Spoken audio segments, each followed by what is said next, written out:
નમસ્તે મિત્રો, આપણી આ હેલ્થ ચેનલમાં તમારું હાર્દિક સ્વાગત છે। આજે આપણે એક એવા વિષય પર વાત કરવા જઈ રહ્યા છીએ જે તમારા સ્વાસ્થ્ય પ્રત્યેના દૃષ્ટિકોણને સંપૂર્ણપણે બદલી નાખશે।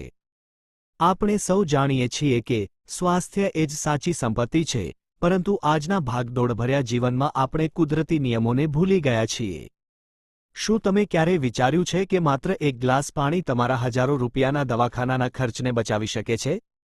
આપણું શરીર પંચતત્વો પૃથ્વી, અગ્નિ, જળ, વાયુ અને આકાશનું બનેલું છે। આ પાંચ તત્વોમાં સૌથી વધુ હિસ્સો પાણીનો છે। આપણા શરીરના દરેક કોષ, દરેક અંગ અને મગજના કાર્યમાં પાણીની મુખ્ય ભૂમિકા છે। આયુર્વેદના મહાન ઋષિઓએ હજારો વર્ષો પહેલા જણાવ્યું હતું કે જો આપણે પાણી પીવાની સાચી રીત શીખી લઈએ તો આપણે 100 વર્ષ સુધી નિરોગી રહી શકીએ છીએ। આ ક્રિયાને આયુર્વેદમાં ઉષાપાન કહેવામાં આવે છે, જેનો અર્થ છે સૂર્યોદય પહેલા પાણી પીવું। વિભાગ 2 સવારની લાળનું વિજ્ઞાન। સૌથી મોટો પ્રશ્ન એ થાય કે વાસી મોઢે જ કેમ? ઘણા લોકો સવારે ઉઠીને પહેલા બ્રશ કરે છે અને પછી પાણી પીવે છે, જે એક મોટી ભૂલ છે। રાત્રે જ્યારે આપણે ઊંઘતા હોઈએ છીએ ત્યારે આપણા મોઢામાં લાળ ગ્રંથિઓ અત્યંત સક્રિય હોય છે। આ લાળ સેલાઇવા એ કુદરતી દવા છે। આ લાળમાં ટાયલિન, ટાયલન અને એમિલેઝ જેવા ઉત્સેચકો હોય છે। આપણી લાળ કુદરતી રીતે એલ્કલાઇન એટલે કે ક્ષારીય હોય છે, જ્યારે આપણા પેટમાં સતત એસિડ બનતું હોય છે। જ્યારે તમે સવારે બ્રશ કર્યા વગર પાણી પીવો છો ત્યારે આ કિંમતી લાળ પાણી સાથે મળીને પેટમાં જાય છે। આ લાળ પેટના એસિડને ન્યુટ્રલાઇઝ કરે છે, જેનાથી એસિડિટી, છાતીમાં બળતરા અને અલ્સર જેવી ગંભીર બીમારીઓ ક્યારેય થતી નથી। આ લાળમાં એન્ટિસેપ્ટિક ગુણો પણ હોય છે જે આંતરડાના હાનિકારક બેક્ટેરિયાનો નાશ કરે છે। વિભાગ 3 પાચનતંત્ર અને આંતરડાની સફાઈ। પાચન એ તમામ રોગોનું મૂળ છે। જો તમારું પેટ સાફ નથી તો તમે ગમે તેટલો પૌષ્ટિક ખોરાક ખાઓ, તે શરીરમાં ઝેર સમાન છે। સવારે હૂંફાળું પાણી પીવાથી આંતરડાની હલચલ પેરેસ્ટાલ્સિસ વધે છે। રાત્રે પાચન થયા પછી આંતરડામાં જે કચરો જમા થયો હોય છે તેને હૂંફાળું પાણી નરમ પાડી દે છે। આનાથી કબજિયાત, કોન્સ્ટિપેશન જેવી વર્ષો જૂની સમસ્યા મટી જાય છે। જ્યારે આંતરડા સાફ થાય છે ત્યારે લોહીમાં ઝેરી તત્વો ભળતા અટકે છે, જેનાથી આખા શરીરનું મેટાબોલિઝમ સુધરે છે। વિભાગ 4 ડાયાબિટીસ અને સુગર કંટ્રોલ। આજના સમયમાં ડાયાબિટીસ એક વિશ્વવ્યાપી સમસ્યા બની ગઈ છે। સવારે ખાલી પેટે પાણી પીવાથી શરીરમાં મેટાબોલિક રેટ વધે છે। તે સ્વાદુપિંડ પેન્ક્રિયસ ને સક્રિય કરે છે, જે ઇન્સ્યુલિનનું ઉત્પાદન સુધારે છે। જ્યારે તમે સવારે 2 થી 3 ગ્લાસ પાણી પીવાની આદત પાડો છો ત્યારે તે લોહીમાંથી વધારાની શર્કરાને પેશાબ વાટે બહાર કાઢવામાં મદદ કરે છે। જાપાનીઝ રિસર્ચ મુજબ સતત 30 દિવસ સુધી આ નિયમ પાળવાથી ટાઈપ 2 ડાયાબિટીસના દર્દીઓના સુગર લેવલમાં નોંધપાત્ર સુધારો જોવા મળે છે। વિભાગ 5 હાઈ બ્લડ પ્રેશર અને હૃદયનું સ્વાસ્થ્ય। હાઈ બીપીને સાયલન્ટ કિલર કહેવામાં આવે છે। સવારે પાણી પીવાથી લોહીનું ભ્રમણ સુધરે છે। પાણી લોહીને પાતળું કરવામાં મદદ કરે છે, જે નસોમાં લોહીના ગઠ્ઠા ક્લોટ્સ થતા અટકાવે છે। તે નસોમાં જમા થયેલા કોલેસ્ટ્રોલને દૂર કરવામાં પણ મદદરૂપ થાય છે। જ્યારે નસો સાફ હોય છે ત્યારે હૃદયને લોહી પંપ કરવા માટે ઓછી મહેનત કરવી પડે છે, જેનાથી બ્લડ પ્રેશર નિયંત્રણમાં રહે છે અને હાર્ટ એટેક કે સ્ટ્રોકનું જોખમ ઘણું ઘટી જાય છે। વિભાગ 6 સાંધાના દુખાવા અને યુરિક એસિડ। ઉંમર વધવાની સાથે ઘણા લોકોને સાંધામાં દુખાવો અને સોજો આવવા લાગે છે। આપણા સાંધાઓમાં સિનોવિયલ ફ્લુઇડ નામનું ગ્રીસ જેવું પ્રવાહી હોય છે, જે પાણીની ઉણપને કારણે સુકાઈ જાય છે। સવારે પાણી પીવાથી સાંધામાં લ્યુબ્રિકેશન વધે છે।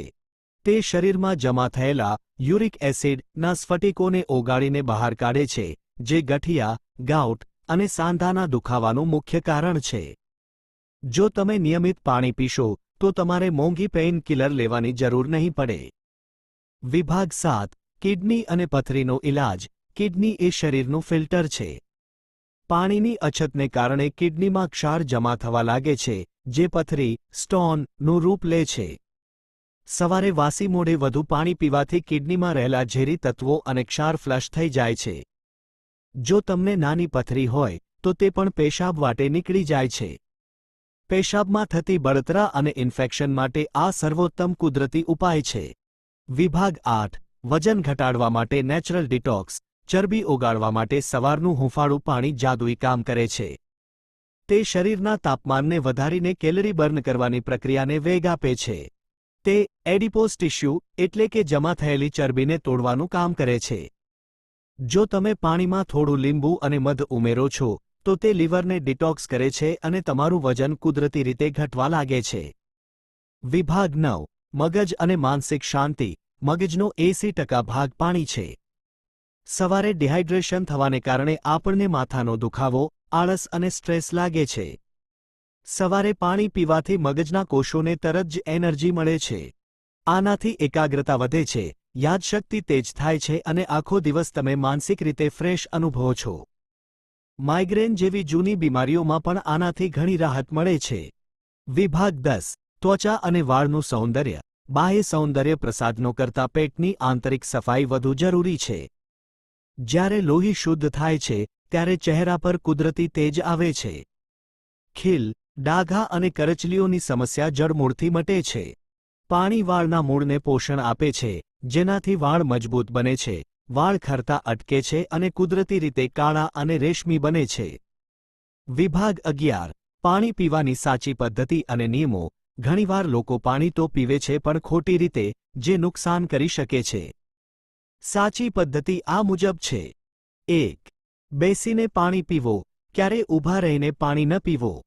ઊભા રહીને પાણી પીવાથી તે સાંધા પર અસર કરે છે. 2. ઘૂંટડે ઘૂંટડે પીવો. પાણીને મોઢામાં થોડી સેકન્ડ ફેરવીને પીવો જેથી વધુમાં વધુ લાળ અંદર જાય. 3. તાપમાન. પાણી ક્યારેય બરફ જેવું ઠંડુ ન હોવું જોઈએ. હૂંફાળું, લુકવોર્મ પાણી શ્રેષ્ઠ છે. 4. તાંબાનું વાસણ. જો શક્ય હોય તો રાત્રે તાંબાના લોટામાં પાણી ભરી રાખો. કોપર એટલે કે તાંબુ પેટના રોગો અને કેન્સર જેવી ગંભીર બીમારીઓ સામે લડવામાં મદદ કરે છે. 5. સમય. પાણી પીધા પછી 45 મિનિટ સુધી કંઈ જ ન ખાવું કે ન પીવું.